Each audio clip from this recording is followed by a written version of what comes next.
The price of pretty much everything you're buying has gone up, and it's going to continue to go up. We're still talking about negative real interest rates that are unprecedented in modern economics.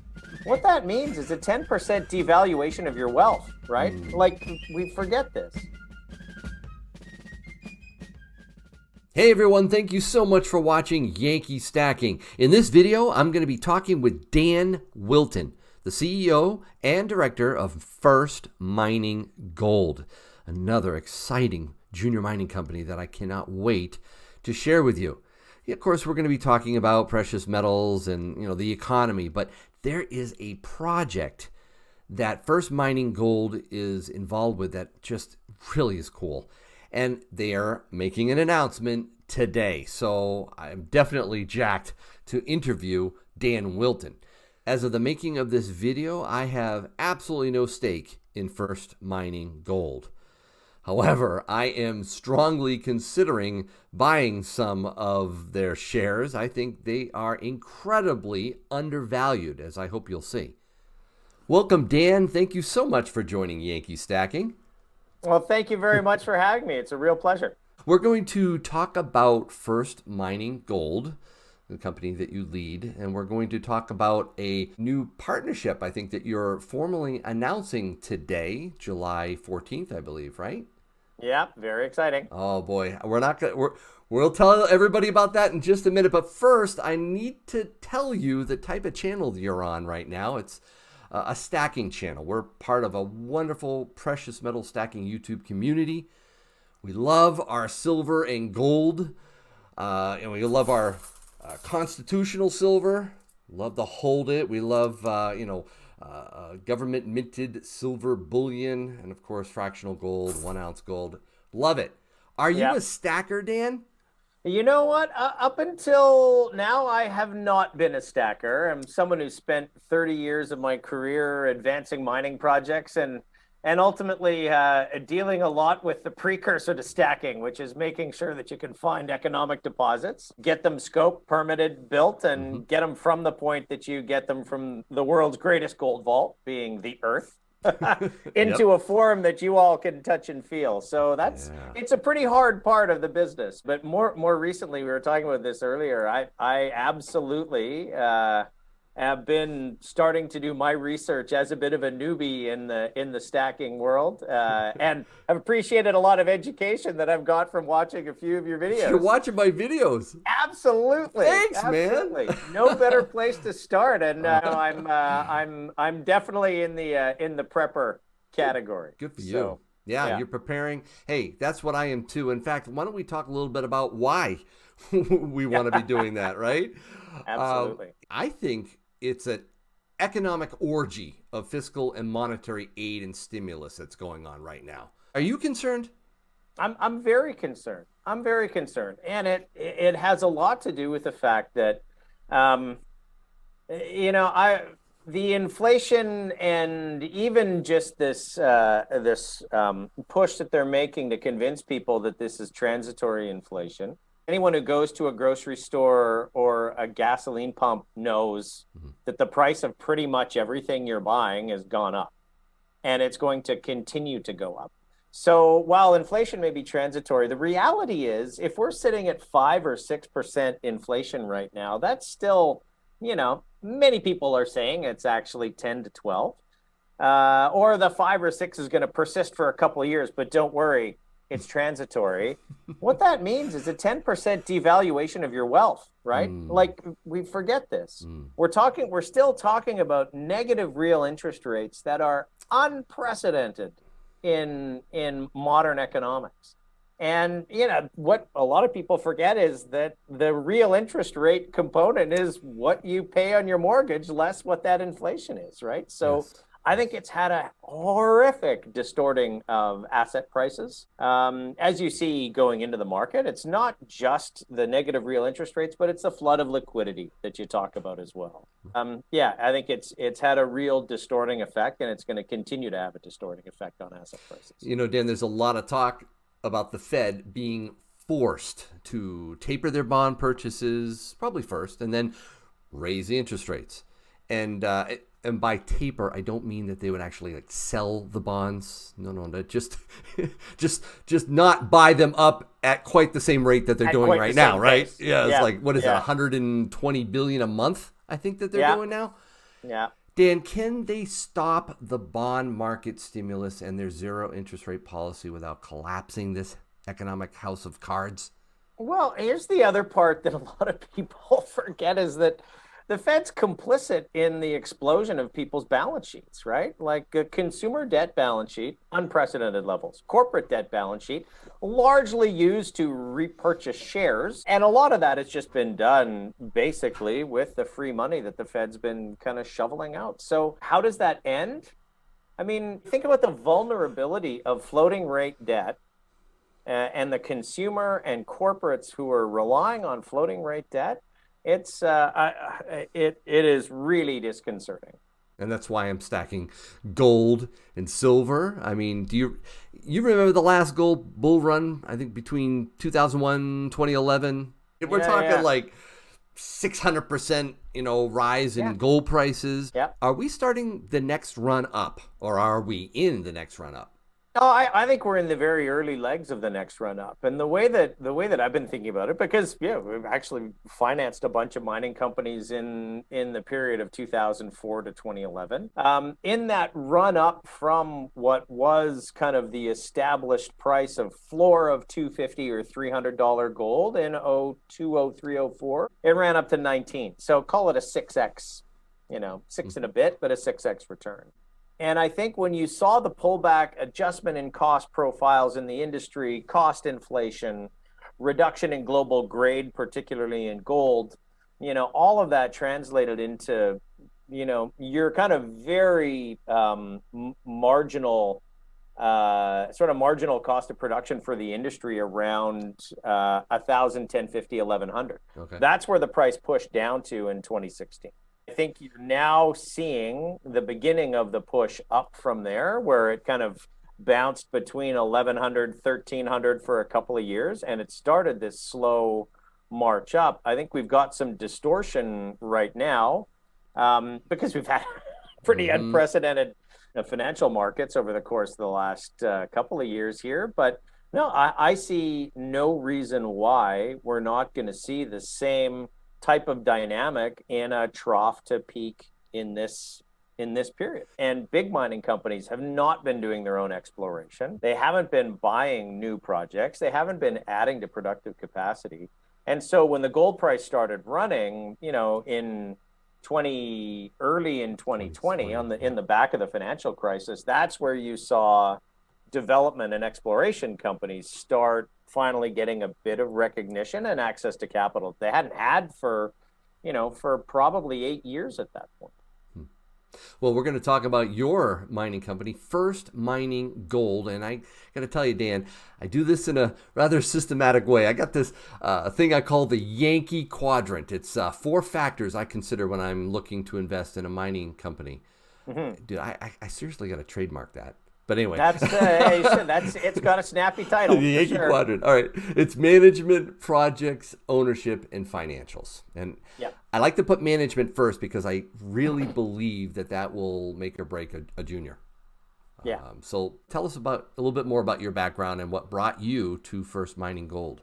Yeah, so my background, I started my career on Wall Street in the early 90s and just kind of fell into financing and mining companies, as it turns out, mostly because I was a Canadian kid working on Wall Street and a mining project came in and no one else put their hand up. They figured the Canadian kids must know something about mining. So, but I am absolutely blessed that happened because I love this industry. I've been working in it pretty much my whole career, and it's full of intrigue and characters and where you are bringing real development into local communities that really benefit from it when it's done correctly.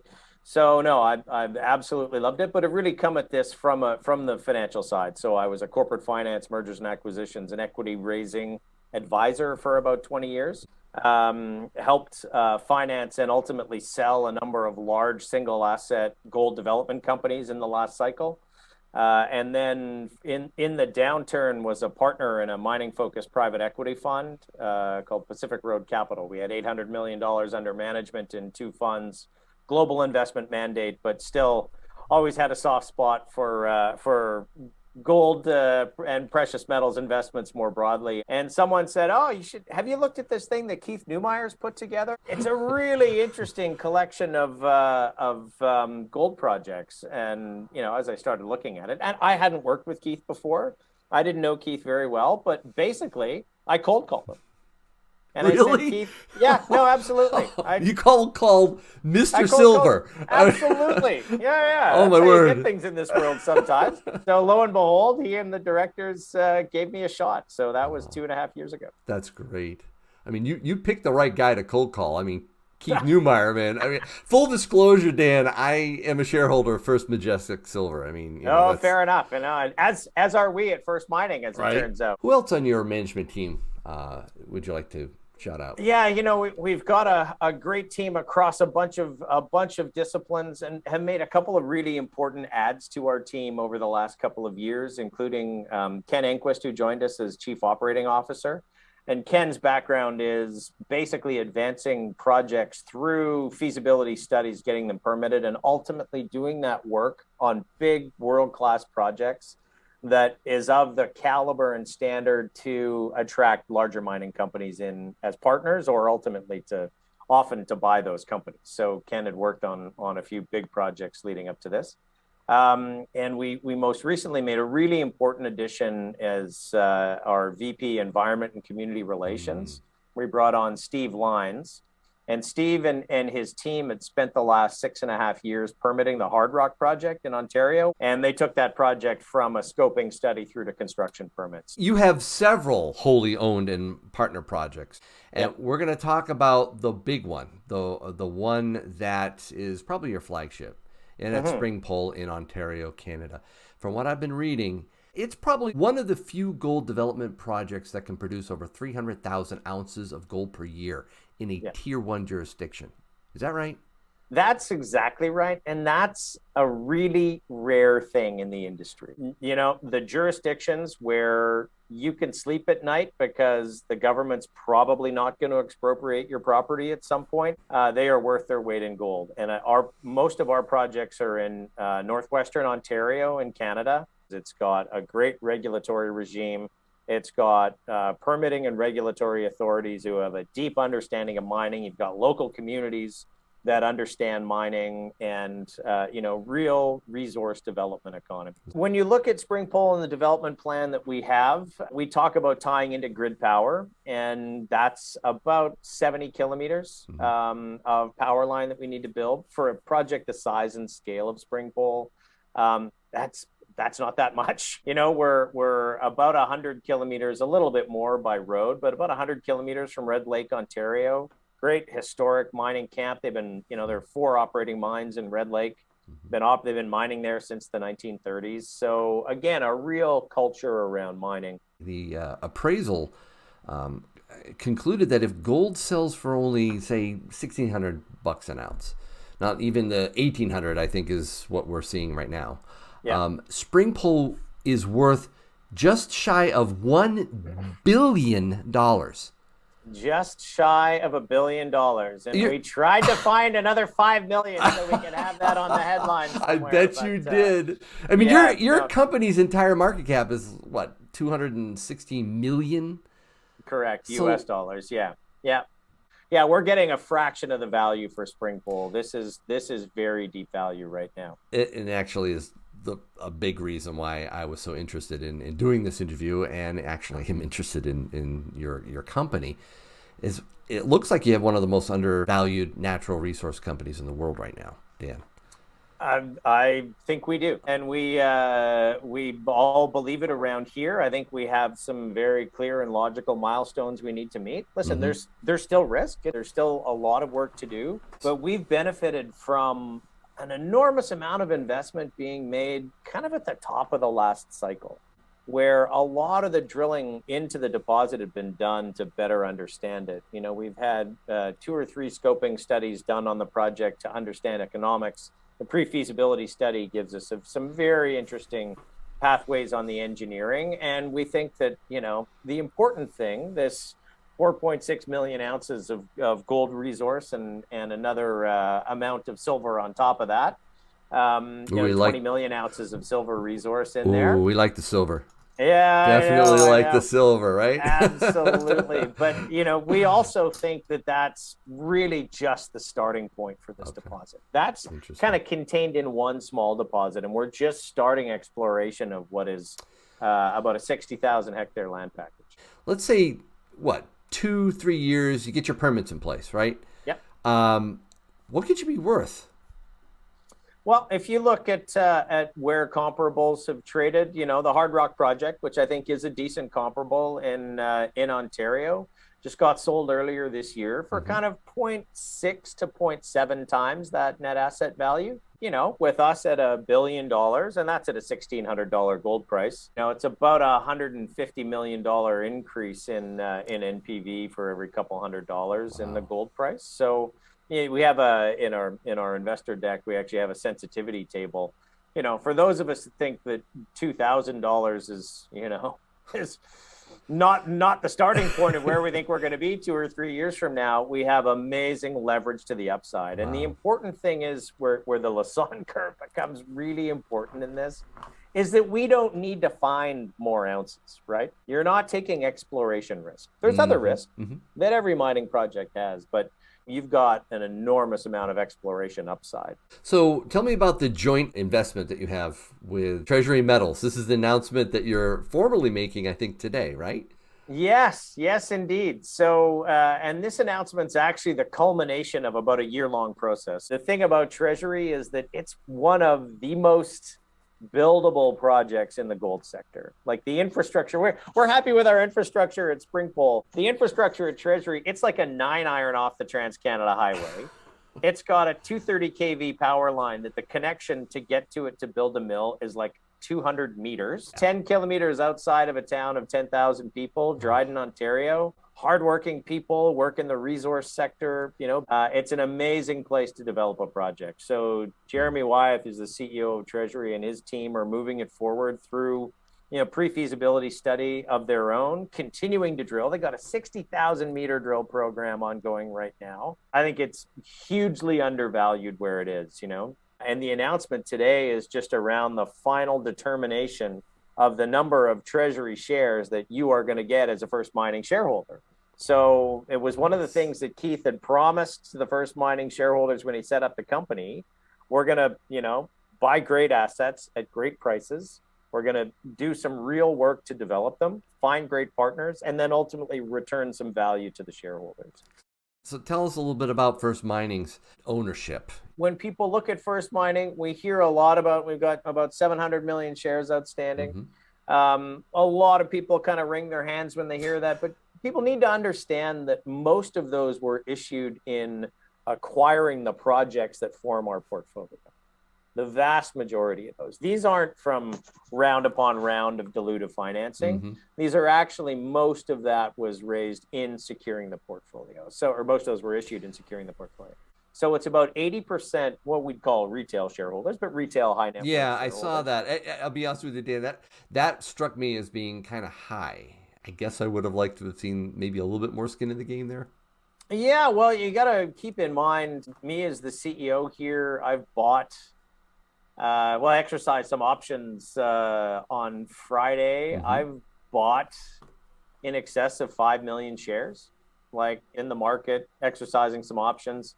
Like there was no cheap stock for me. So, I've got options and incentives to see it go forward. But Keith's bought most of the shares that he has as well. Keith owns 15, in excess of 15 million shares, and he just keeps buying, particularly when the share price was kind of trending down over the last couple of months in the pullback in gold. Keith added, I think, another 1 million shares to his position.